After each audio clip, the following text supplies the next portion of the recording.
How to start a vegetable garden as a beginner, according to experts. With fresh, year-round produce available at the grocery store, starting your own vegetable garden as a beginner might sound pointless, not to mention difficult.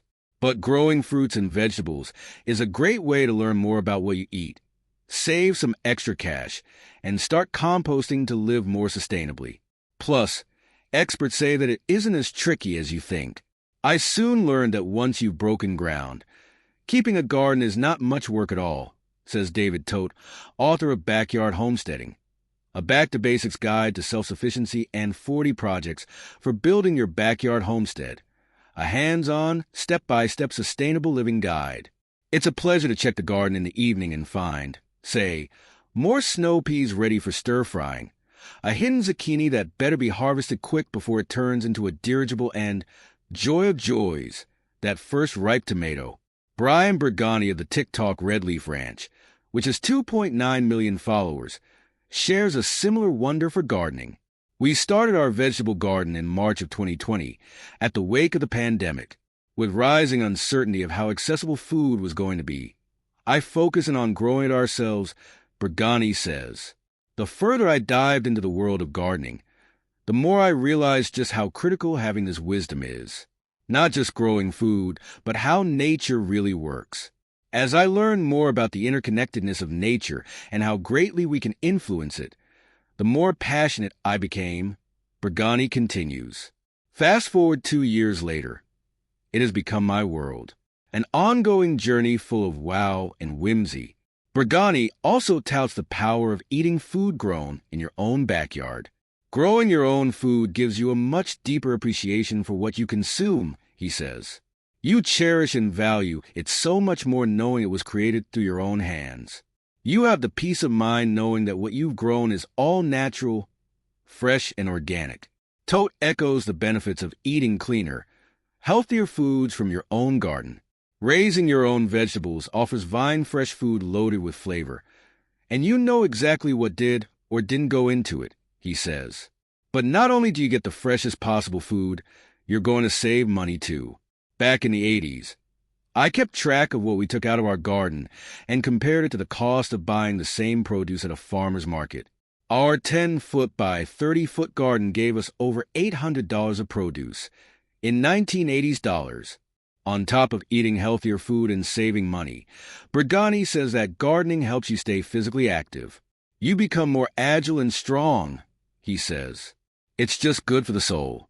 There's something about getting your hands in the ground and feeling the soil run through your fingers that is so therapeutic. Vegetable gardening tips and tools. If you want to start your own garden, the first thing to do is to figure out if your space can handle one. Tote says the amount of light the space gets is critical. Make sure the area you choose gets at least 6 hours of sun, he says.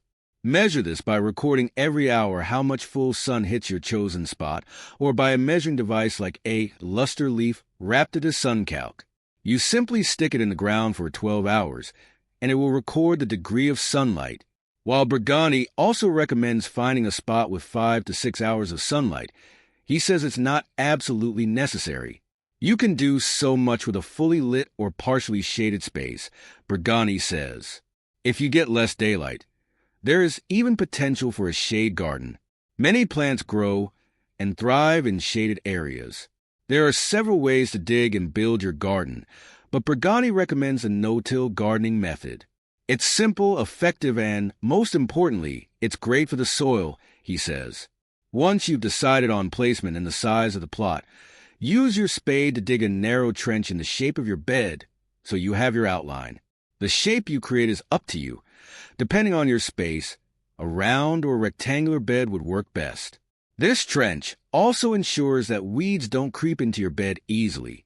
After you have an outline, Bergani says to aerate your soil by poking holes with a pitchfork and gently lifting the dirt, therefore creating air gaps. This makes the soil easier to work with and easier for plants to root in, and it invigorates the microorganisms living in the dirt. Next, Bergani says you'll need to kill off any weeds so your plants aren't competing for nutrients.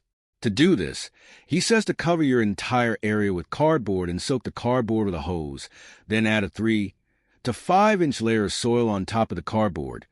Bergani likes to use compost and worm castings, but he says a mixture of compost and garden soil will also work. All that's left to do is plant, which Bergani says is easily done by cutting little holes in the cardboard and inserting your plants so their roots can reach deep into the soil. Then add 2 to 3 inches of mulch to the top so the whole environment can retain moisture. If you want a more detailed breakdown of this method, check out Bergani's full walkthrough here. He recommends doing this as soon as the soil becomes workable in the early spring. While the no-till method may be easier on your back, if you do want to till your soil, Tote says breaking ground on a small garden can easily be done in a day. I recommend digging 4-foot-wide beds with pads in between. That way, you can reach into weed and harvest without compacting the soil, he says. Double digging, something invented by French market gardeners, lets you place plants closer together. You simply dig a spade-wide trench about 10 inches deep, setting aside the soil, then fork up the bottom of the trench, adding compost if you have it. Next, dig a trench beside the first, dumping the soil into the first trench. Keep trenching and forking, and you'll end up with a garden aerated 16 inches down. Plants love it. In terms of what plants are best to start off your garden with, Bergani suggests kale, carrots, rosemary, onions, spinach, and marigolds for spring, and tomatoes, peppers, zinnias, sunflowers, and beans in the summer. Another plant Bergani urges you to include is comfrey.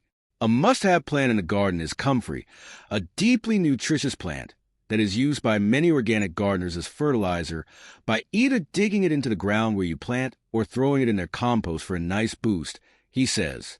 Tote says he loves planting tomatoes, pickle-sized cucumbers, pea pods, yellow squash, and zucchini in the warm seasons. And if you want to try a late harvest, he recommends trying Brussels sprouts since they last into the winter. However, Tote says what you can grow depends on your climate, so you should talk to other experts in your town. Nothing beats talking to local gardeners who have a few years' experience behind them.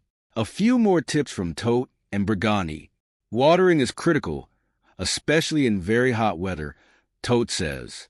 To get water where it is most needed, perforate the bottom of plastic milk jugs and bury them near your plants. Sink each so just the top is showing. During dry periods, fill each jug with a hose in the morning. The perforations release the water into the roots, far enough down that water won't evaporate during hot spells. There are a lot of bugs. Don't be afraid. Most of them are your allies in the garden. Learn to love them, cultivate them, and welcome them into your gardens, Bergani says. The role they play is invaluable. Every summer is different. So keep at it and tweak your methods if the first year is not as successful as you'd like, Tote says. Also, let me put in a plug for egg-laying chickens. More and more towns allow them.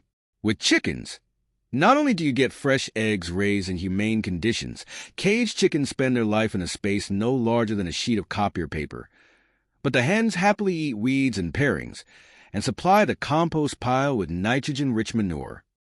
Build a relationship with your plants. Learn what they need and learn how to provide it to them. Don't be afraid to fail, Bergani says. Prune, prune, prune. Your plants will grow so much better with effective pruning. Lastly, be sure to feed your plants. They need to eat. Fertilize your plants well throughout the season to boost their energy. Below are some garden ideas, tips, and tools help you build and maintain the garden of your dreams, as recommended by our experts.